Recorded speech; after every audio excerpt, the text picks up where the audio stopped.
కాళేశ్వరం ప్రాజెక్టుపై సీఎం రేవంత్ రెడ్డి విమర్శలు కురిపించారు. అతి తెలివితేటలతో మామ అల్లుడు, ఒకరు స్వాతిముత్యం మరొకరు ఆనిముత్యం అనుకుంటారని సెటైర్లు వేశారు. మేడారం, అన్నారం, సుందిల్లా 3 బ్యారేజీలు ఒకే రకమైన సాంకేతిక నైపుణ్యంతో నిర్మించారన్నారు.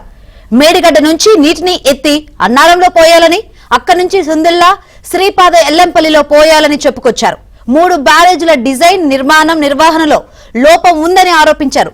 ఏదైనా ప్రమాదం జరిగితే గ్రామాలు తుడుచుకు పెట్టుకుపోతాయని ఆందోళన వ్యక్తం చేశారు. మేడిగడ్డ విషయంలో సాంకేతిక కమిటీ సూచనల ప్రకారం వెళ్తామని, కాళేశ్వరం కమిషన్ నివేదికపై అసెంబ్లీలో చర్చించి ముందుకు వెళ్తామని సీఎం రేవంత్ స్పష్టం చేశారు.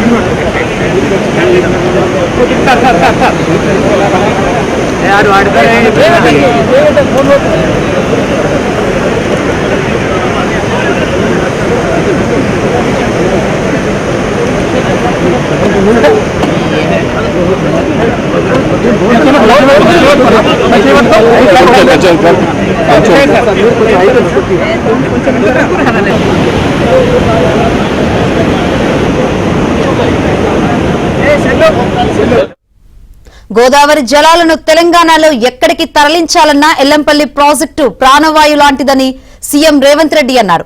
మంత్రి ఉత్తమ్ కుమార్ రెడ్డి, పీసీసీ అధ్యక్షుడు మహేష్ కుమార్ గౌడ్ తో కలిసి ఎల్లంపల్లి ప్రాజెక్టు వద్ద వరద ప్రవాహాన్ని పరిశీలించారు. స్ట్రాటజిక్ లొకేషన్ తో కట్టిన ప్రాజెక్టు శ్రీపాద ఎల్లంపల్లి అని, కూలిపోయిన ప్రాజెక్టు, నిలబడిన ప్రాజెక్టుకు మధ్య తేడా ఉందన్నారు. నిపుణులు కట్టిన ప్రాజెక్టు కాబట్టే ఎల్లంపల్లి దశాబ్దాలుగా నిలబడిందని గుర్తు చేశారు.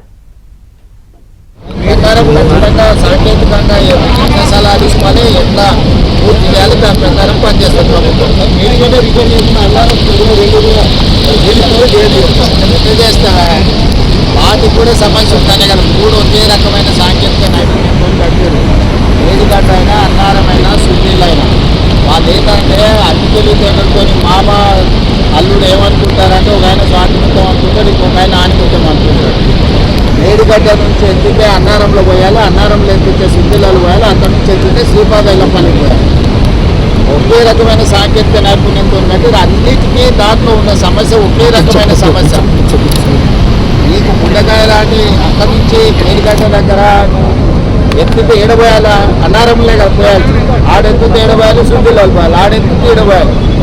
3 ఒకే రకమైన సాంకేతిక నైపుణ్యంతో కట్టారు. వాటికి నాణ్యత లేదనే కదా ఇప్పించాలి. 2 కూడా కూలే ప్రమాదంలో ఉన్నాయంటారు, 2 కూడా కూలే అవకాశం ఉన్నట్టు అనే సాంకేతిక నిపుణులు చెప్తారు. మేము లోపలికి చూడలే. సాంకేతిక నిపుణులు ఏమంటున్నారంటే ఇది వైఫల్యం చెందిన సాంకేతిక నైపుణ్యము. డిజైన్లో లోపం ఉంది, నిర్మాణంలో లోపం ఉంది, నిర్వహణలో లోపం ఉంది. 3 రకాల లోపాలు ఉన్నదంతా హరీష్ రావు లేకపోతే తారక రామారావు కోరుకున్నాడని ఎత్తేదన్న మోసింది అనుకో, అది కూలిందనుకో, ఇట్లా చాలా గ్రామాలు కూర్చిపెట్టలేకపోతాయి. సో ఇంత వరద వస్తుంది.